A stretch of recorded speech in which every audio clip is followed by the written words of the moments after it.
Welcome to Horsepower Heritage. I'm Maurice Merrick, and this is episode number 1. And actually, this is a prologue episode. If you know anything about the show so far, you probably know that this is primarily going to be an interview show. And I've got a great season of guests lined up for you.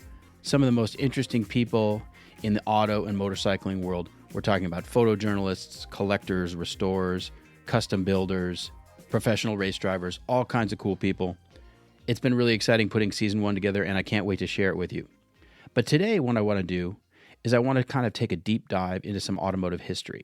First, let's talk about the name of the show, Horsepower Heritage. What does that mean? Well, the more I learn about cars and motorcycles, the more I'm amazed by the technical progress and innovations that have happened. And I'm talking about a period of history over 300 years because none of this stuff happened overnight. It was incremental. There were some brilliant people who struggled to figure these things out, to push forward, to advance technology, to make things faster, lighter, stronger, and even more beautiful. And when you look at the span of automotive history, it's pretty incredible, especially considering today you can get in your car and within about 30 seconds, conceivably, you could be doing 100 miles an hour in perfect safety and comfort. And we didn't get there overnight, and we take it for granted. We don't even think about it. That's incredible to me. But this show is going to tell the stories of people and their relationship to the automobile, to the motorcycle. You know, our wheels are pretty much the ultimate expression of personal freedom. Think about how important your car is to your own personal freedom. Okay, a little housekeeping before we get started. If you've got questions, comments, show ideas, people you'd like to see me interview, you can email me at horsepowerheritage@gmail.com. Tell me what you like, what you hate. I'm up for constructive criticism. Next, we have an Instagram page. It's at Horsepower Heritage. Give me a follow over there. A lot of news about the show is going to be shared primarily there. So you'll be able to catch previews of upcoming episodes. We'll have merch eventually, maybe even a contest or two. We'll see how that goes. The show also has a YouTube channel. Like and subscribe over there. You'll be able to see full episodes. And the show is shot with either 3 or 4 cameras on a studio set or on location, but I'm really committed to being in person with my guests. Now, obviously, coronavirus has changed life as we know it for everyone, and there will be a Zoom episode from time to time, but I'm committed as much as possible to be in person with my guests. And it's just better that way. And finally, if you're listening to this right now, you've obviously found us on your favorite podcast app. Hit that subscribe button so you don't miss a single episode, and don't forget to leave me a review. And one last request, if you enjoy the show, share it with your gearhead buddies. Okay. I want to take you back in history, and we're going to look at the long, slow road it took to get here. But first, we've got to go way back. Now, most of the early innovations that became the automobile happened predictably in Europe, mainly France and the UK. Germany, of course, played a part, some other countries. But Europe had the most developed road systems and economies in the world. So let's dive into some of these technical innovations in automotive history. But we have to start in the horse-drawn era. And probably the best place on earth to get a sense of this history is in Lisbon, Portugal, at the National Coach Museum. It houses an incredible collection of horse-drawn coaches that were used primarily by the Portuguese royal family and other nobility. And the earliest coach in the museum is circa 1619, and it was used by King Philip III of Spain, who at the time also ruled Portugal as Philip II. And when you look at Philip's coach, it is impressive. It's a big enclosed coach clad in studded black leather with a red velvet interior. Now, the coachwork itself is isolated from the chassis. It's suspended by these huge leather straps because the chassis itself has no suspension. And as a car guy, you immediately notice the technical stuff like the wheel hubs, the axles, crude nuts and bolts, carriage bolts, of course. That's where the name comes from. And it's not unlike early cars built 150 years later. Now, when you look at other coaches in the museum, you begin to notice a progression, and you kind of realize that Philip's coach was crude in many ways. But as time went on and the coach building art was refined, you begin to see this incredible detail like leaf springs and a more sophisticated overall construction. And then there are these incredibly ornate parade coaches that are covered in gold leaf. Even the wheels are in gold leaf. And they're decorated from top to bottom with intricate wood carvings and even statues riding on the front end just behind the drawbar where the horses would be harnessed. All of the ironwork on these coaches was handmade by skilled blacksmiths, and every inch is obviously handmade, but beautifully so. Think about being a tradesman like this in the 1700s. You've worked 5 hours on an intricate carving, or you've been blacksmithing all day. You don't want to make a mistake, because you can't just throw it in the reject pile and start over quickly. So their attention to detail was at a very high level. And you can really appreciate it when you visit the National Coach Museum. If you're a car guy and you're ever in Lisbon, you've got to check it out. And you can just imagine these coaches underway with a team of horses, and it would be every bit as impressive as seeing a Type 35 Bugatti or a Duesenberg going down the road. So coachwork technology continued to advance, but let's fast forward to 1681. A Flemish Jesuit missionary named Ferdinand Verbiest, who was a brilliant astronomer, mathematician, spoke 6 languages, found himself in the court of Chinese Emperor Kangxi.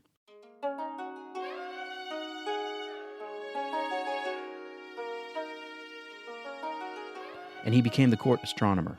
And in that year, he designed a steam-powered toy car for Kangxi. There's no evidence that the toy car was ever built, but if you look at the drawing, the design consisted of a wooden plank as a chassis with 4 wheels and crude axles. On the chassis was a firebox. Above the firebox was a metal sphere containing water. And the sphere had a vent pipe, and the vent pipe was aimed at a horizontally mounted turbine paddle wheel that turned a shaft with intermeshing gears, and that turned the wheels. Now, there's no evidence that it was ever actually built. Again, all we have are drawings. But in principle, it would work.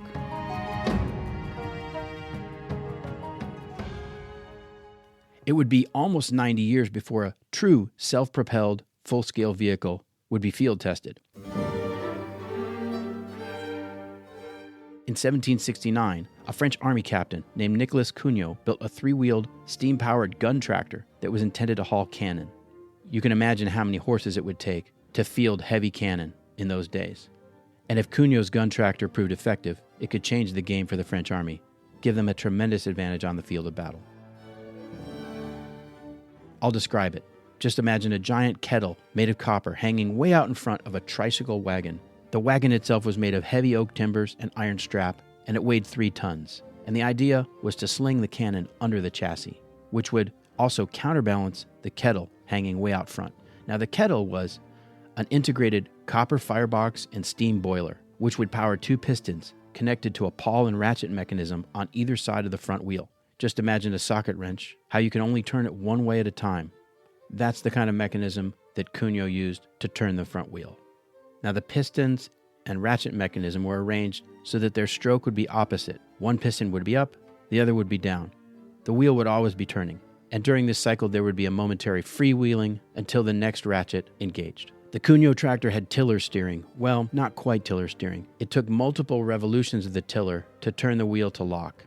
And actually, the Cugnot tractor was probably best steered from a standstill because the steering gear was so slow it would have been hard to maintain directional control underway. And in fact, Cugnot himself ran his contraption into a stone wall during testing, which some people count as the world's first car crash. Now, the Cugnot tractor could only make 2.5 miles per hour, and its endurance was just 15 minutes before it either ran out of water or you would need to feed the fire. The French army, of course, never used it in battle. It never went beyond the testing phase, but key concepts were established. The original Cugnot tractor is on display at the Museum of Arts and Trades in Paris, and it's truly a static display because the tractor is held up with steel beams in order to preserve it and keep it from collapsing. However, the Tampa Bay Automobile Museum has a full-scale working replica of Cugnot's tractor, and there's a video of it underway on YouTube, and I'll post a link for that in the show notes, as well as for a few other topics we're going to talk about today.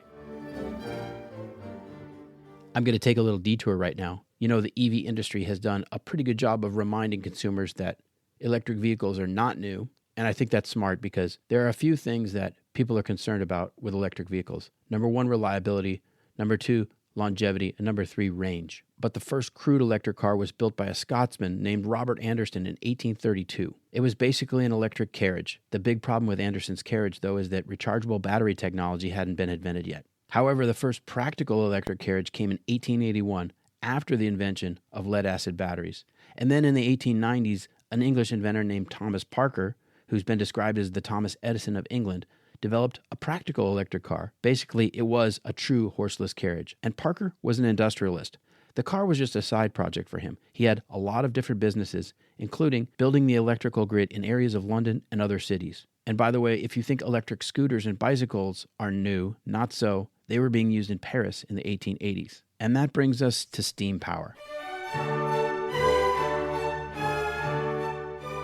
Steam took a dramatic leap in the 1770s when James Watt, who was another Scotsman, found ways to improve the efficiency of existing steam engines, which had been around for at least 60 years. The steam engine became commonplace in mines and factories, and it was steam that powered the Industrial Revolution. But steam power wasn't applied to vehicles in a significant way until the 1830s, when there were a number of companies operating steam-powered omnibuses in England. So just picture an enormous enclosed wagon with a steam boiler on board, filled with passengers and their luggage. The steam omnibuses operated between cities in England. However, unfortunately, some legislation came along that really prevented them from making a greater impact. First was the Turnpike Act. The Turnpike Acts were intended to fund road building all over England, a toll road system, but they also basically disincentivized any steam-powered road vehicles, and it certainly helped the horse-drawn bus companies and the railroads.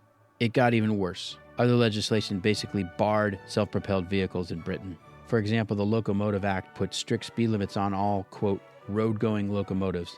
So any self-propelled vehicle was limited to 5 miles an hour in towns and cities and 10 miles an hour in the country. If that wasn't enough, another Locomotive Act was passed in 1865. This one was nicknamed the Red Flag Act because it required a man with a red flag to walk ahead of any self-propelled vehicle. It also gave local government the authority to decide when they would permit steam-powered vehicles on the road at any time. The effect of these laws was basically to make self-propelled road vehicles unprofitable for commercial use. And at this point in history, privately owned horseless carriages were an expensive proposition. However, there were numerous legitimate safety concerns. For example, steam buses were heavy, ponderous. They could damage roads and block traffic. They could run over horses and people. The public was legitimately concerned. You could argue that these laws basically stalled the development of the automobile for several decades. And that's partially true, but steam boilers were still too large for a practical, personal vehicle.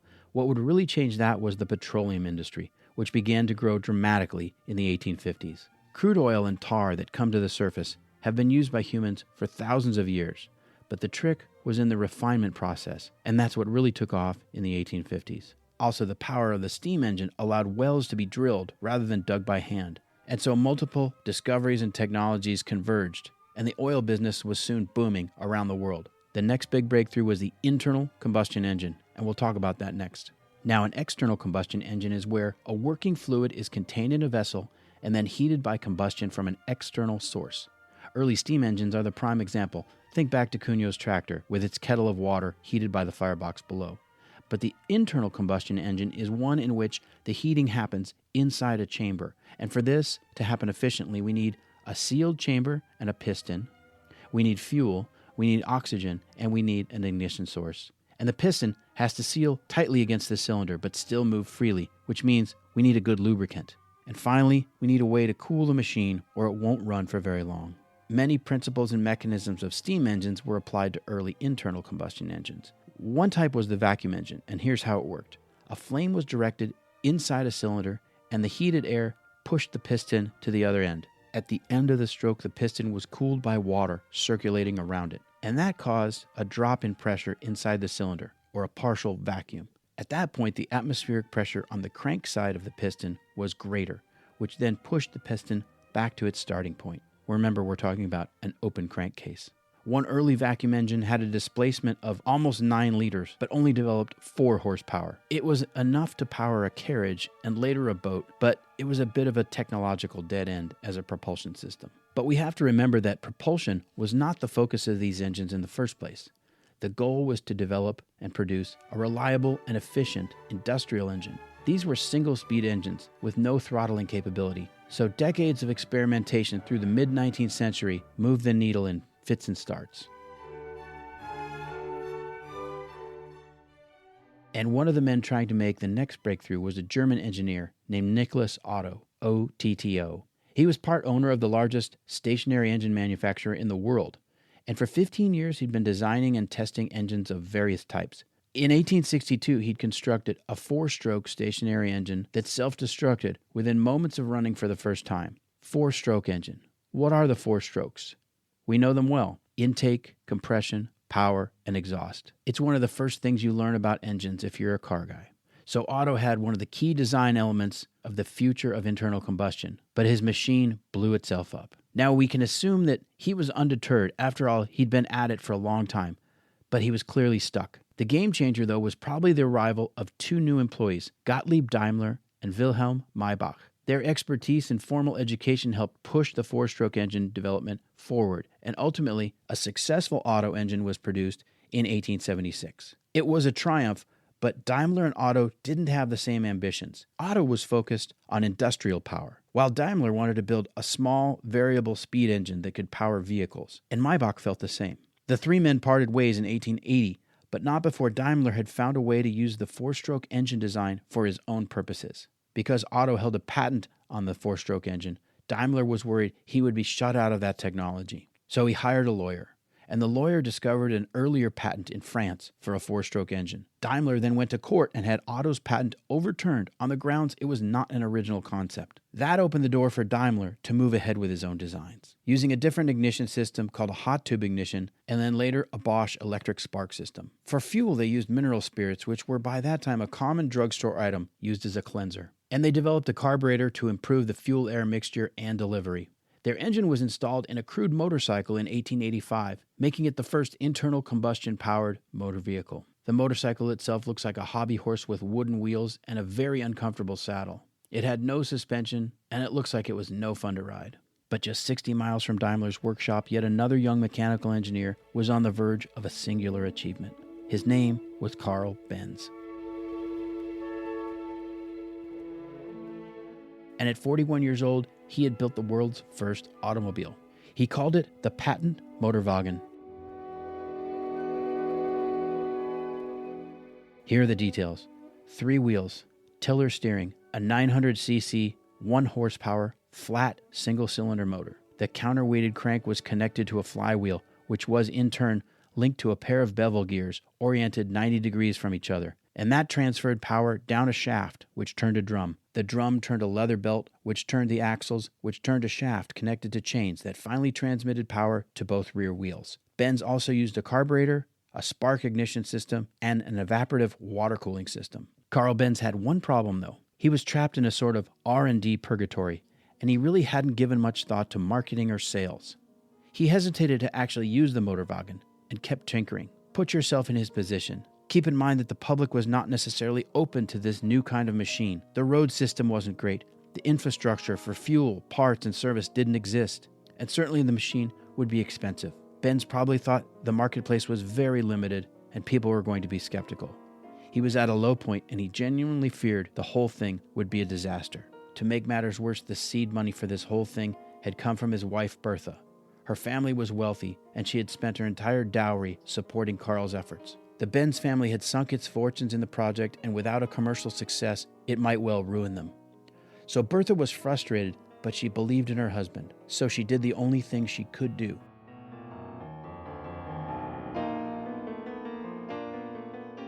Without Carl's knowledge, on the morning of August 5th, 1888, Bertha Benz drove the patent Motorwagen 60 miles from their home in Mannheim to her family's home in Pforzheim. She even took their 2 young boys with her. Along the way, they had mechanical problems. They had to push the Motorwagen up several hills because it wasn't geared quite right. The wooden brake shoes wore away quickly, and almost on the spot, Bertha Benz decided to replace them with tough leather hide, proving she had a mechanical mind of her own. At one point, they stopped at a blacksmith for repairs. It was a true adventure, and in the process, Bertha Benz became the world's first automotive test driver. On her return to Mannheim, Carl Benz found new hope. Finally, it was a real car. Nearly 300 years after King Philip's royal carriage and 120 years after Nicholas Cugnot's gun tractor, the dream of self-propelled transportation was a reality. In 1888, the Benz patent Motorwagen could reach 10 miles per hour. By 1910, a Benz race car called the Blitzen Benz set a world speed record of 141.9 miles per hour, and the record stood for 10 years.